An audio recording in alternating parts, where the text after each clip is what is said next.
I'm multimedia artist Shelita Birchett Benash. I'm mixed media artist, sculptor Anthony E. Boone.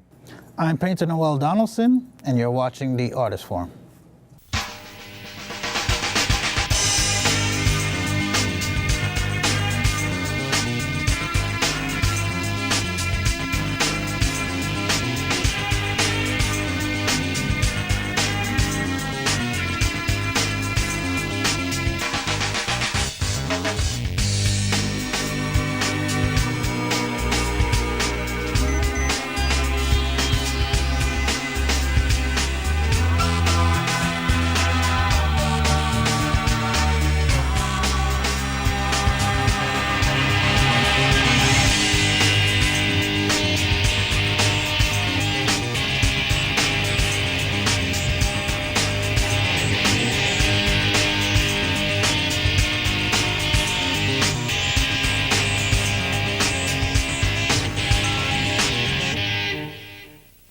Hello, my name is Shelita Birchett Benash, and this is the Artist Forum.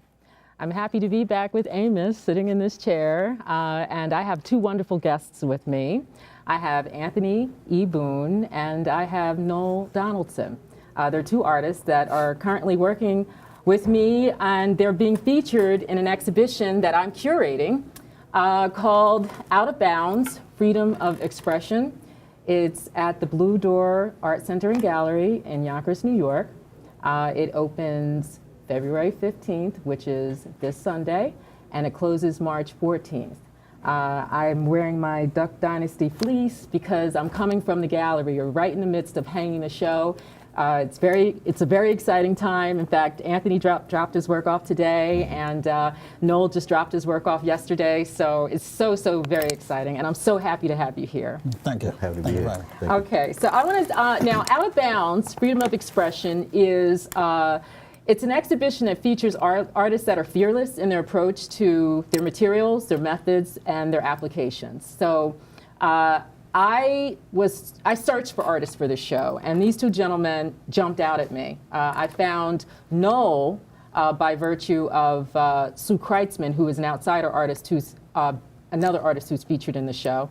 And Anthony came to me via an old friend, Lisa Kidd, who knew. I didn't even know Lisa liked art. And she directed me towards your Instagram. And I saw your Instagram and I was blown away.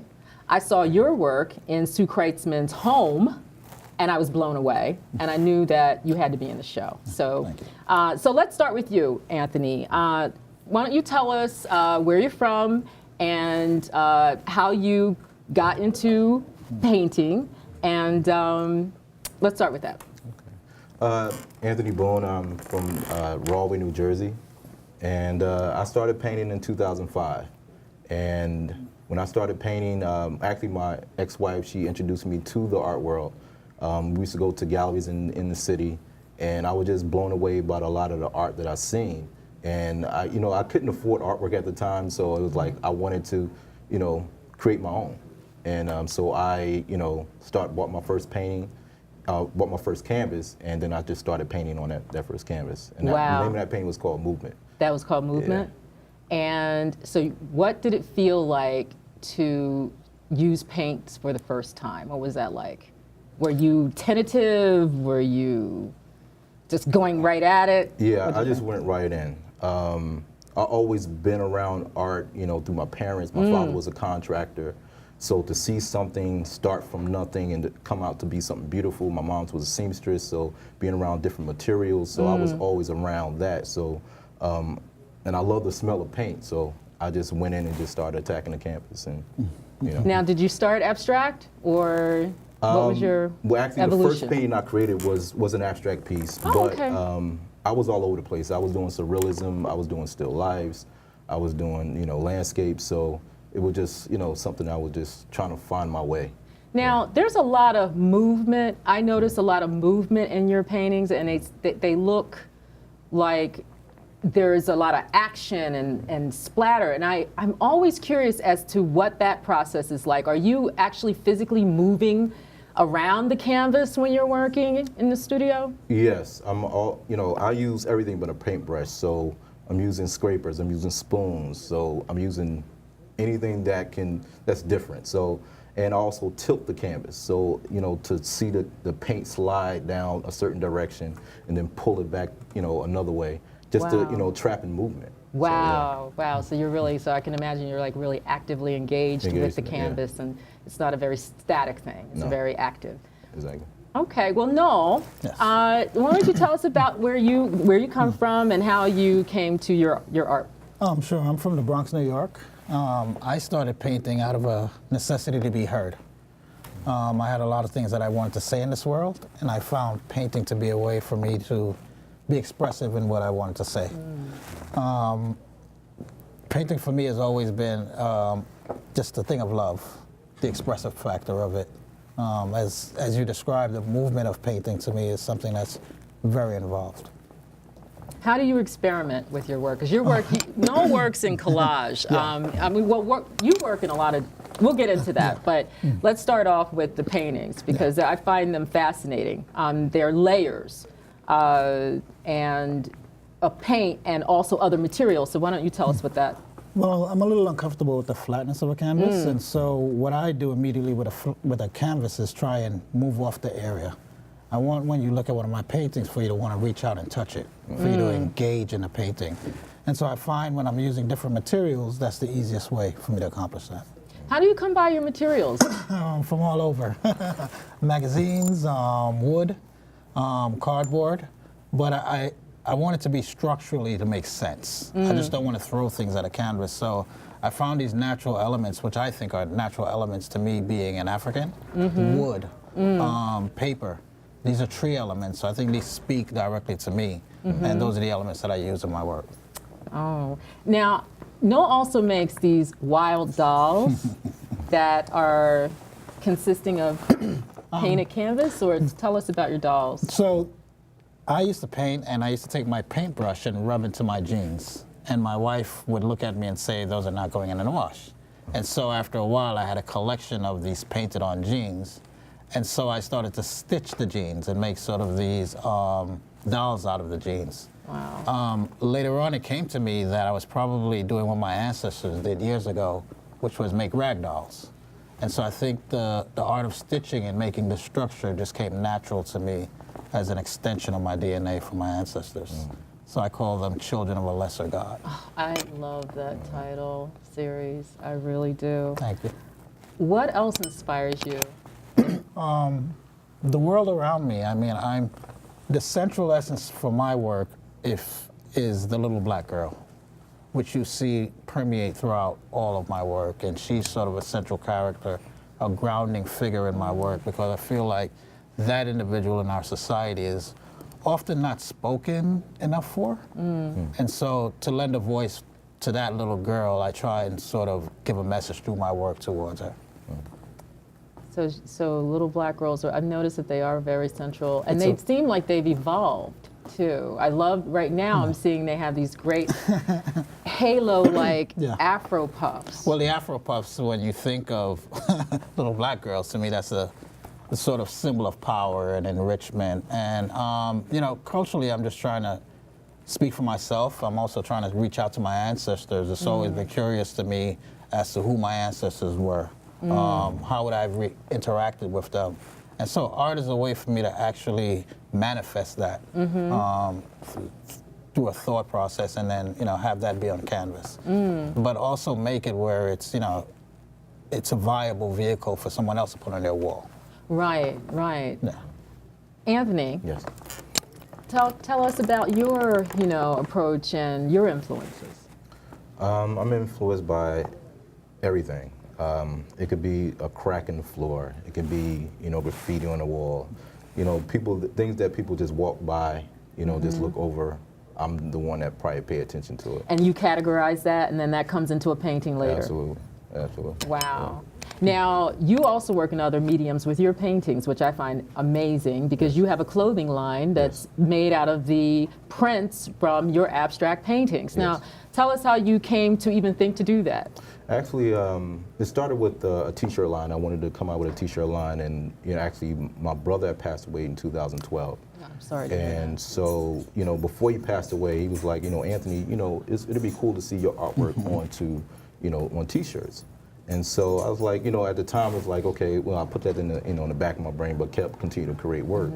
But once he passed away, it kind of like motivated me to really, go after that and kind of fulfill the dream that he's seen that for my work to, evolve. So, so that's how the t-shirt got, started. And then it really, the whole concept behind the t-shirt is really to get the youth involved in art through fashion. But then by me doing that, I've come to find out there's a lot of people that is not into art. So this is my way of really getting everybody involved in art through fashion by putting my artwork onto, clothing.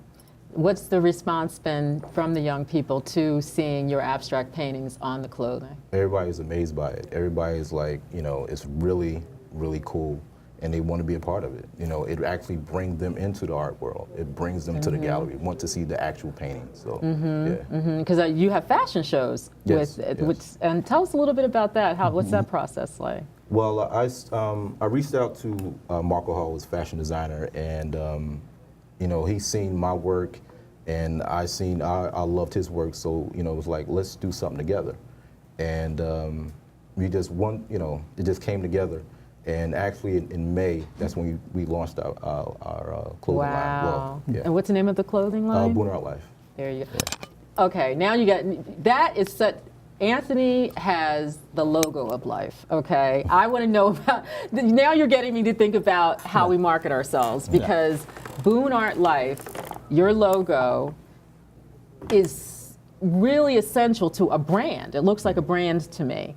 And to be honest, I'm not really used to seeing artists really brand themselves in that way. So tell us how you came to make your name a brand in that way, and how you're putting that out online.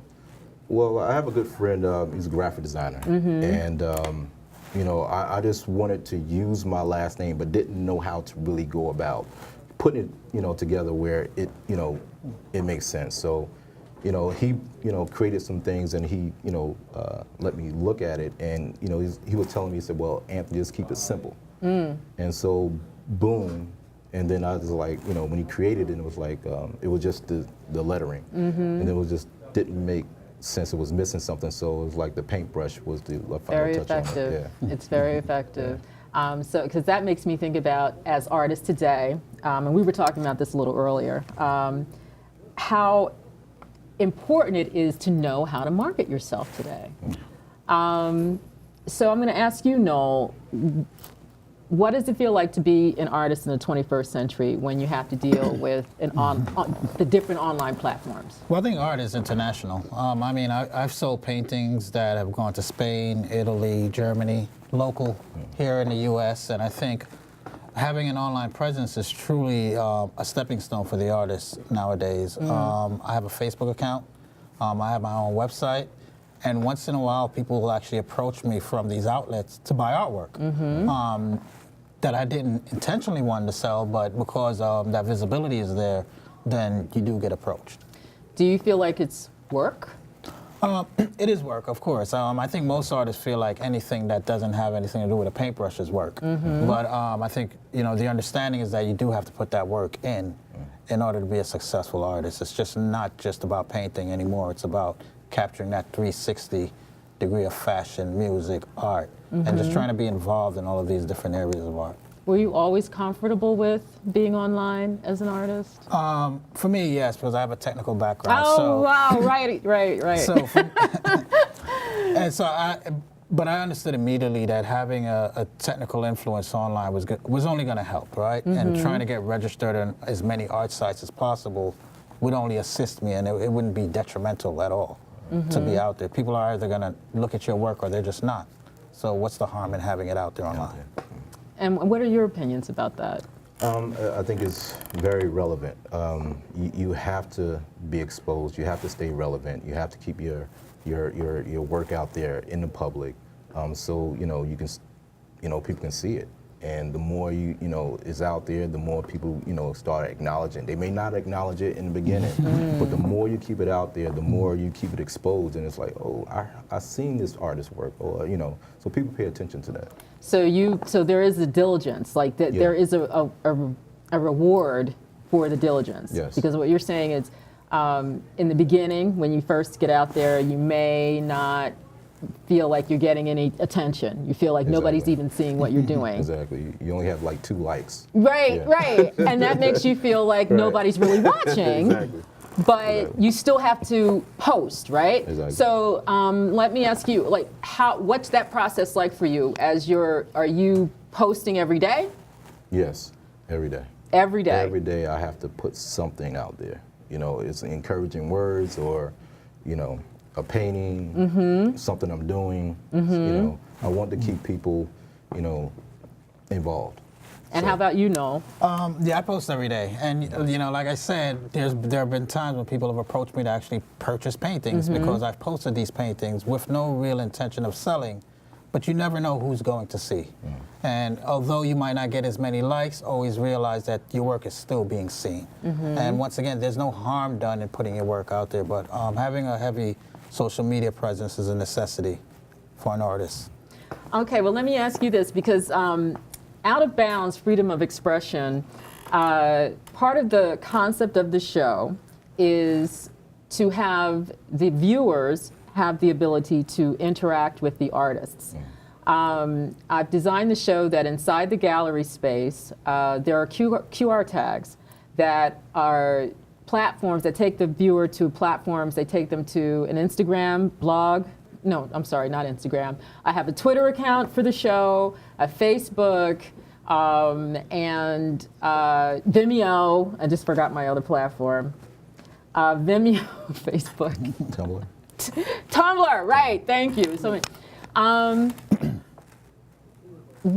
now we haven't done it yet, it hasn't happened yet, but I'm hoping that the viewers are going to engage inside the gallery, because I find it, the idea of it thrilling, that the viewer could be inside the gallery looking at your work. You could be, God knows where, you're just somewhere else, you're just not there, and they are able to connect with you in real time to say, no, this is wild, this doll. Like, what was your inspiration for that? And they can type that in and ask you that question directly. Now, how does that make you feel as artists? Are you willing to interact and engage with the viewers and visitors to a gallery space? Absolutely. Yeah. I mean, I've sold art to people from all ethnicities, all backgrounds, and I think having a conversation with an individual about your artwork, whether it's a sale or not, can only assist you as an artist. I think the opinions of others are valuable. And I never count anyone out when they give me an opinion. I take it.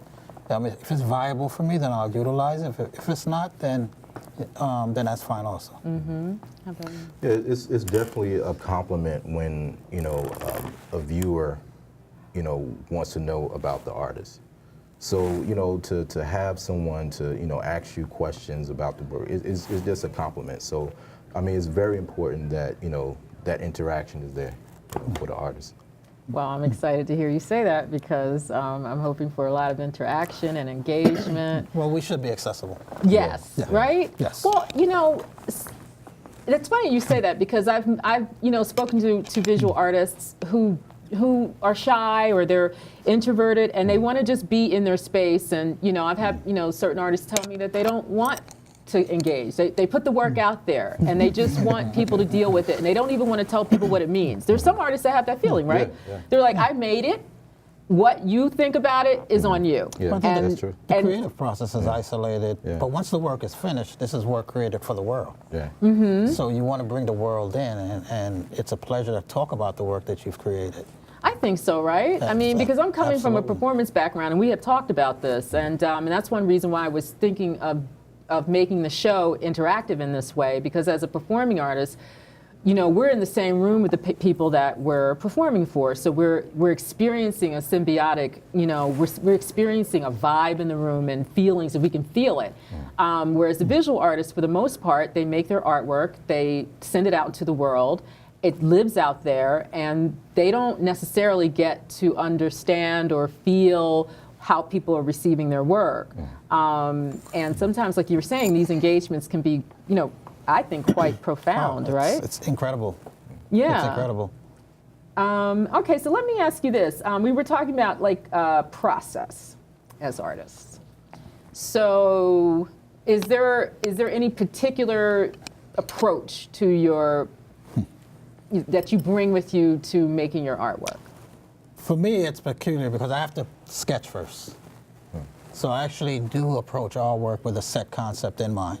And normally what I do is I sketch on a larger portion, and then I'll execute that artwork in a larger capacity. I've had problems where I've had to sell my sketches, though. People are interested a lot of times in my smaller paintings because this is New York City, and not everyone can afford to put a 3 feet by 2 feet piece of art on their wall. So it's interesting that my sketches sometimes actually become these art pieces onto themselves that get sold. That's very cool. That's cool. How about you, Anthony? Yeah, I put a lot of paint out, and so I paint on the ground just like Jackson Pollock does. So all my paint is out, and you know, music is on, and I just go in. And you just go in. I just go in, and I don't know what colors I'm going to use, how I'm going to approach the painting, you know, and everything is important. You know, I believe that even to the most simplest thing, I think every canvas is cut differently. And so for me as an abstract artist and how I approach the canvas, you know, tilting the artwork, you know, using a large amount of paint, you know, that's the reason why each painting is different. Even the staples on the back, you know, and where it's positioned on the canvas, you know, plays a part in how I create the artwork as well. Wow. Now, I love hearing this kind of talk because I know that you're both self-taught artists, as am I. And so not coming from you know, a conservatory type of studio practice, what's your environment like? You know, so you paint alone. Would you ever paint would you ever take a studio class? Would you ever feel that you would ever want to be around other people in painting? I was asked that, you know, before would I ever go to school to, you know, sit in a class. It's back and forth. I feel if I go, it'd be just for the history, learning the history of art. Art history, you want that. But as far as, you know, to me, I just love the fact of experimenting and learning things on my own. So yeah, I don't know. You know, it's that's a tricky. That's a tricky thing, right? When you're self-taught, to be in a situation where you might take an art class. It depends. If I was trying to execute something specific and there was some improvement that I needed, then I wouldn't discount it because I think there can only be growth from learning from the experiences of others. I wouldn't necessarily try to change the art voice that I have and the structure that I paint with, but I think there can always be an improvement. And if I can create a straighter line or a better circle, then why not? You know, it's funny. I was talking to somebody yesterday about the power of YouTube, because everything now you can just right. That's pull it true. up on YouTube and, that's true. You can learn that way. You can learn in your home. Exactly. That is very true. And there's some pretty good teachers. Exactly. Exactly. And there are artists who, there are artists on YouTube who put their process out there. Yes. This is so fascinating to me because I don't know if I could ever myself be that kind of artist that exposes my entire process to film it from beginning to end, my techniques, my applications, my methods, just all out there. Would you ever do that? I've done it twice and I would never do it again. Okay, I would never do it again. I would. Yeah. No, I want to hear your story. Why? People critique. You know, I did the Bowery Hotel during New York Fashion Week, and people will actually come up and say, "Well, can I, add some paint to the canvas?" No way. Yeah. Oh my You God. know, why don't you use this color? You know? Oh yeah, it's New They York. thought it was a It's New York. collaboration. Yeah, It's so New you York. know, I don't feel comfortable. I feel like, you know, being in my own environment, own comfortable space, then it's more natural. Right. You know, I'm not on edge. You know, I'm not worrying about somebody critiquing, and you know, so It's I think unsettling. it affects the work. Right. You know, so yeah, I would It's never do a it sacred process. What about you, Noel? I'm what you would call a New York street artist in the Oh, beginning, right? right, So okay. I actually sold art on the streets of New York, like many artists in New York do, and I did this for 5 years. So there's not much the public can say about my work that's not, it's gonna rattle me much, because I've had to do it for so many years. And you just learn a lot through that, through having that immediate impact from people. I've gotten some interesting critique of my work, but I think it's offered me a lot of growth. And so now I think there's a lot more confidence in my work when it's displayed in a public setting. Wow. Well, I am so happy that you guys came with me today. Oh, It's just thank you so phenomenal much. Thank you so artists, much for and this I'm so opportunity. I honored really to have appreciate it. you Thank in you. the show. Thank you. You've done a Again, phenomenal job, by the way. Absolutely. thank you. Yeah. It's my first time curating, and I appreciate that feedback. Well, again, the show is Out of Bounds, Freedom of Expression. It's at the Blue Door Art Center and Gallery in Yonkers, New York, 13 Riverdale Avenue. And we open Sunday, February 15th, and from 2 to 5. And we close March 14th. We also have an artist talk, which Noel and Anthony will be at on March 7th with Leslie Guy. So please come out to Out of Bounds Freedom of Expression at the Blue Door Gallery Art Center in Yonkers, New York. We look forward to seeing you. I'm Shelita Birchett Benash, and this is the Artists Forum. The Artist Forum. Get connected. Be heard. The Artist Forum is a place where artists of all disciplines can network, collaborate, and showcase their work. On the Artist Forum's AFTV, you'll see interviews with New York's emerging talents in theater, dance, music, visual arts, the written word, as well as insights from industry insiders. Watch us on MNN Channel 4 every other Thursday at 7:30 p.m. I'm Elliot Torres. And I'm Joelle Poole. And we'll see you on the Artist Forum.